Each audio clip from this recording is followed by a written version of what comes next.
All right, good afternoon, everybody. My name is Brendan Fowler. I'm one of the account managers with Visual Sound. Thank you, everybody, for coming today for Corey's webinar on whiteboarding with Google Jamboard.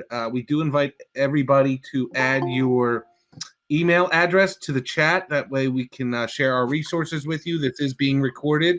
You have access to this recording. You can obviously also put in all your questions into the chat box. Corey will take time to answer everything, and we're here for you. And thank you so much for joining us today. And again, right immediately following this one is whiteboarding with the Microsoft Whiteboard. So I will make sure that everybody gets in. If you need anything more from me, Corey, just say the word, obviously. And thank you all again for joining us today. All right. Welcome, everyone. As Brendan said, my name is Corey Freed. Today we're going to be looking at Jamboard, and I'm actually going to be taking you directly into Jamboard, so we are not going to have a slide deck for today's presentation. So the first thing you're going to do is you're going to be in Google Drive. So has anyone used Jamboard before I get started?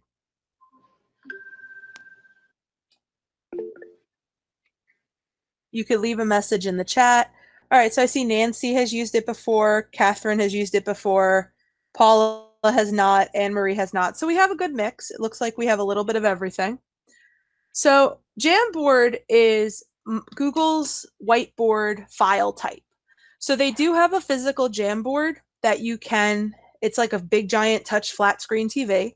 However, the file type can be used on any device, including a computer. And that's what we're going to be looking at today, because just like every other Google file, Google Jamboards can be collaborated on, they can be shared, and they can be used as a Google Classroom assignment.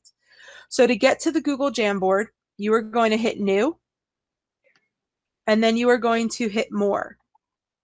And you will see, normally it's toward the bottom, you will see Google Jamboard. If you do not see this in your Google Drive, it means your school district has not enabled it.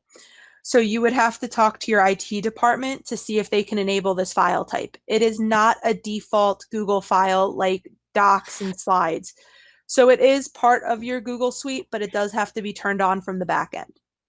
When you turn on Google Jamboard, you will see that what you get is pretty much a white screen with a toolbar on the left.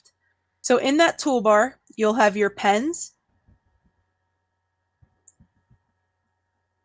you'll have your eraser, an arrow, you have a Post-it note, you can insert an image, and then yes, do you have a question?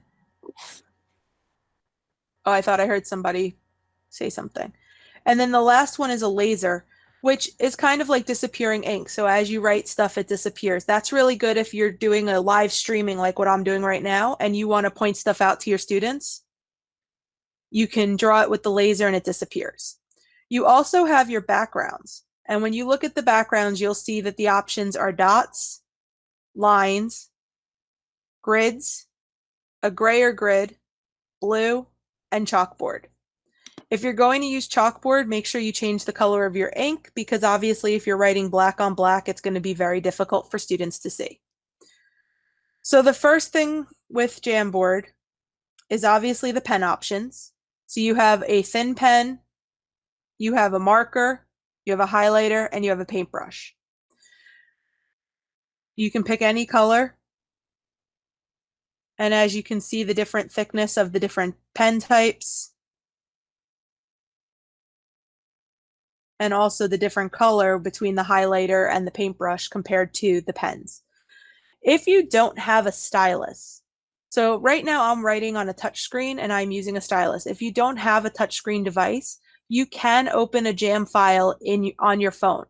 So it is possible if you need to write something and you want to make sure it's legible, you don't have to use your mouse. You can use a stylus or your finger on a touchscreen device.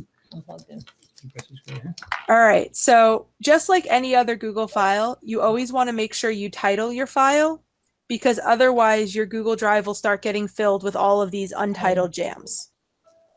I wish I missed the beginning. Okay. Thanks, babe. Okay. Bye-bye. So what's going to happen is once you name that file, you are able to share the file, you are able to collaborate on the file. And to do that, right up here in the right corner, just like any other Google Doc, you have the share option. When you go to share the file, you can change it from private to anyone public on the web, anyone with the link, anyone within your domain, and anyone within your domain who has the link. So those are the different options for sharing. And if I was to set this right now, and I was to click public on the web, anyone can edit it. So now I'm going to have this file name. And what I'm going to do is I'm going to paste this in the chat. So you could even try to just come right in and edit that file. And we'll see if anyone writes anything on it. So while you're doing that, I'm going to show you the next part of this. And that is the little Post-it note. So if I was to open up a Post-it note and put a math problem, for example,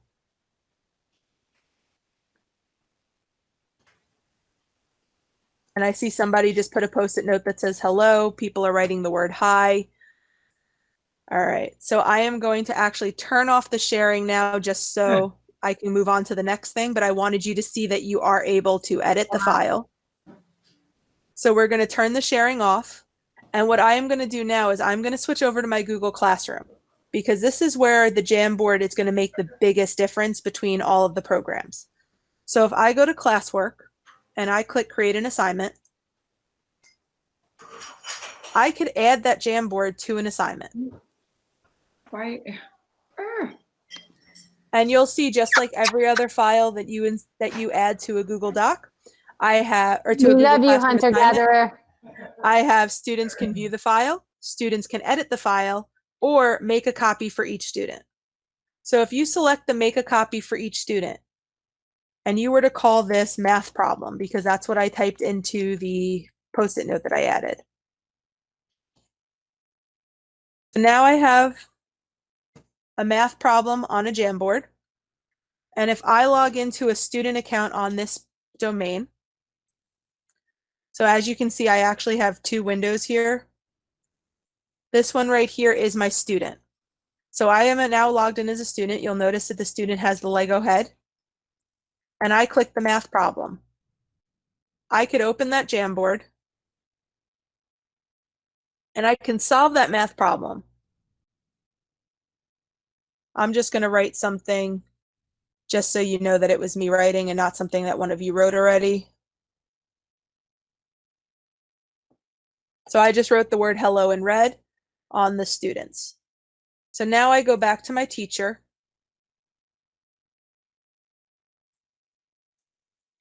And if I look at the assignment, I could see that John Doe has started the assignment. And when I open his file, I will see that red hello that he wrote.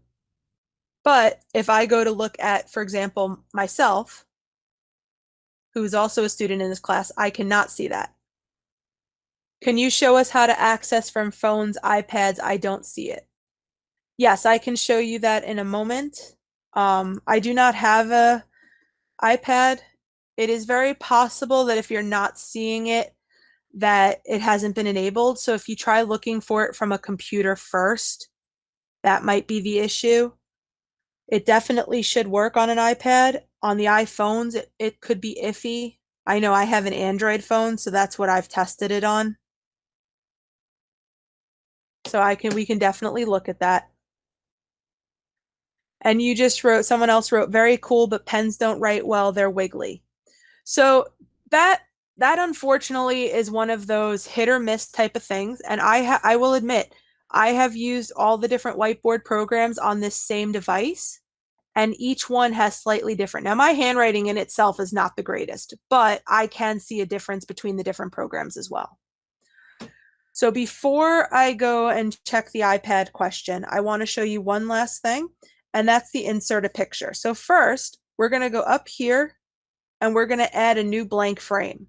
So just like your Google Slides, just like your smart notebooks, you can make multiple slides. So let's say you were doing this as a math homework assignment.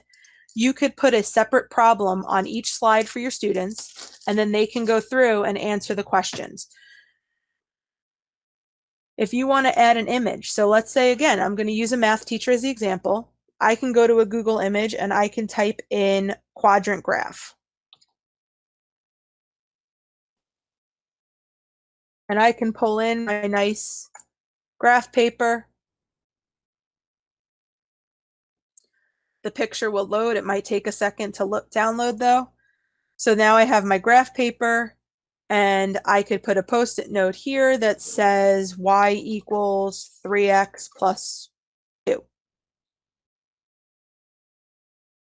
So now when the student looks at the assignment, they're going to have a problem to solve and a graph to graph it on.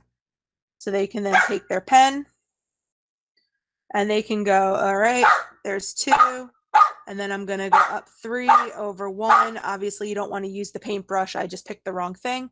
But you could see that your students could, as a homework assignment or a remote learning assignment, graph the answers to the problems right there on the Jamboard. And again, if you put this in your Google Classroom, it will follow to them so that they each can get their own copy to work on.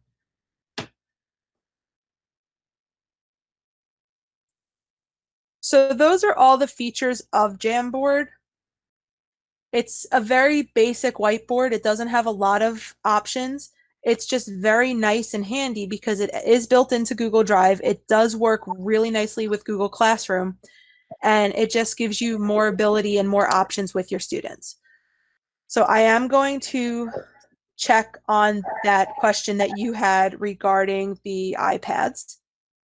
So I see someone else wrote, you can see what each child wrote individually from their assignment. Yes, so it's just like any other Google assignment.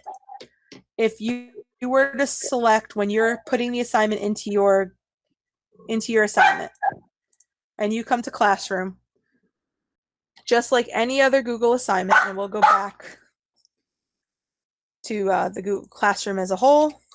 So I'll go back to Classroom.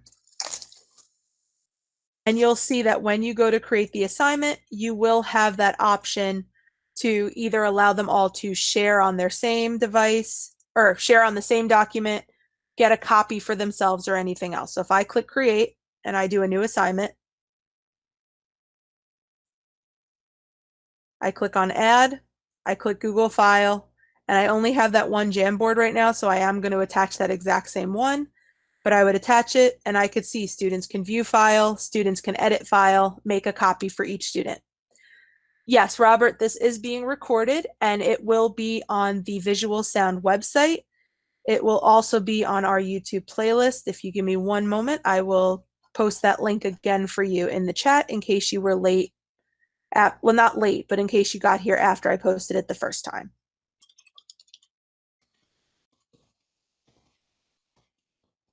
So this bit.ly right here is a Google Doc. It has all the recordings, it has all the resources, and it has a link to the schedule.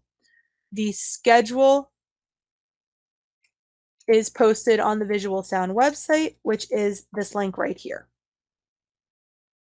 Okay, so let me go back up and make sure I didn't miss any other questions. I see, so you can see what each child wrote. That's the one I just answered. That would be the make a copy for each student. Can you see what students are viewing? So when you're looking at what students are viewing, that would be the original board that you posted, or do you mean the student view of Google Classroom? Just to clarify what your question is asking. How is this interactive? So Paula, this is interactive in the sense that you can assign it to your students and they could each be working individually. If you want something interactive in the sense where the kids are physically manipulating stuff, that would probably be better with Smart Learning Suite Online, which we will be talking about on Wednesday. That is the more interactive of the whiteboarding programs. What do students click to return? I'm not sure what you're referring to by return. If you mean go back to Google Classroom, then they would just, the same way they would get out of a Google Doc or a Google Slide, they just X out of the tab because it does always open it as a new tab. How do you get the Jamboard again? So the Jamboards are on Google Drive. So you would go to New, and then it would be under More. If you don't have it as an option, it is possible that your school district does not have it turned on right now because Google Jamboards is an add-on. It is part of the G Suite, but is not. The easiest way to describe it is the defaults are your docs, slides, and sheets. Anything else your school does have to turn on from the back end. So it is free. It is part of Google Suite, but there is a little toggle switch on the back end that your administrator has to click. So if you don't see it as an option, talk to your administrator and ask them to turn it on for you. I see somebody wrote, I downloaded the app on my phone and it seems to work well. Was that an iPhone or an Android phone? Just so we can clarify, because like I said, I've done it on an Android, but someone was asking about iPhones and iPads. Is this being recorded? Where can I find the recording? I sent the link to you already. Why can't you review all students from the ones turned in? When you say review all students from the ones turned in, I only demoed one student. I did have 3 students in my fake class. So when I look at that fake student, obviously there's his assignment, John Doe, webinar demo. When I am in the classroom, let me go back to the classroom. You could see right now I have the 3 students. And if I click on the students, I could see that that student hasn't done anything yet. And then I can go down and look at the other students and I could see what they've done. So just like any other grading on Google Classroom, you can go between the different students' assignments. All right, someone said by interactive, does Paul mean students and teachers online at the same time, or we are using it as a teaching whiteboard while students are online listening? If you want to know about like using the same whiteboard at the same time, that would be the option where you either in your whiteboard itself, the way I had you guys play around on it a little bit and you click share, you could set it to anyone with the link is able to edit it. If you want it to be where only your students, if you add it as a classroom assignment, you can select that option that says all students can edit the document. So those are the 2 different ways. So either you share the Google Jamboard directly with the students, or you add it to an assignment in Google Classroom and click all students can edit. All right, let's see what other questions as I scroll down. Are we able to share a link in Jamboard? When you say share a link, do you mean posting a link? All right, so the person who said they tested it on their phone said it was an iPhone and it did work for them. So when you are in your Jamboard, to answer that question, if you were to open up a Post-it note and put a hyperlink in there,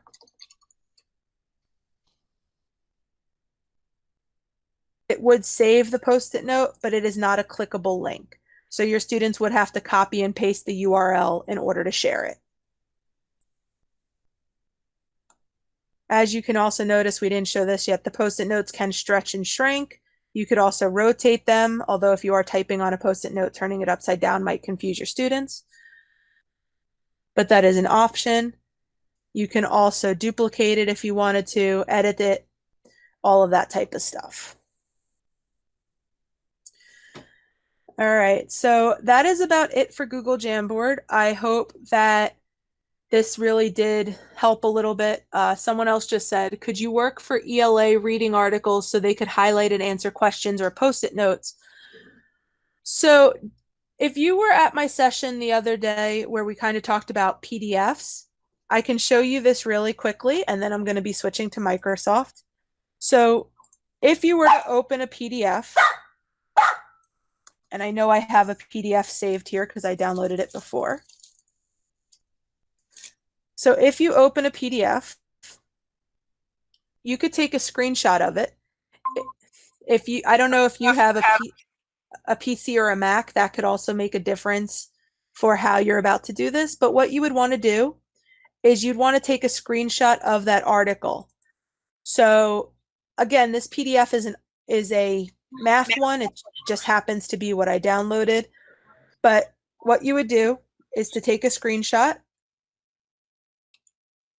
and I can put directions for screenshots onto the document.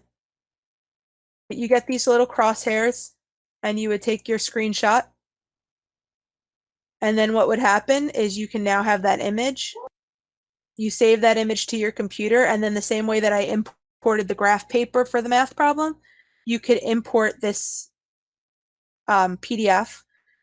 And then once you have a PDF inserted in the file, you are able to write on it and highlight it. So if I go to the image and I go upload, we'll upload that image really quickly that we just took. And you will see it goes there on the Jamboard. And then if I select the highlighter, I can highlight my math problems. So if I was doing ELA, I can highlight words. You can copy and paste text into the sticky notes, but I don't know if you'd want to copy and paste a full article into a sticky note. So this would probably be the better option to take that screenshot.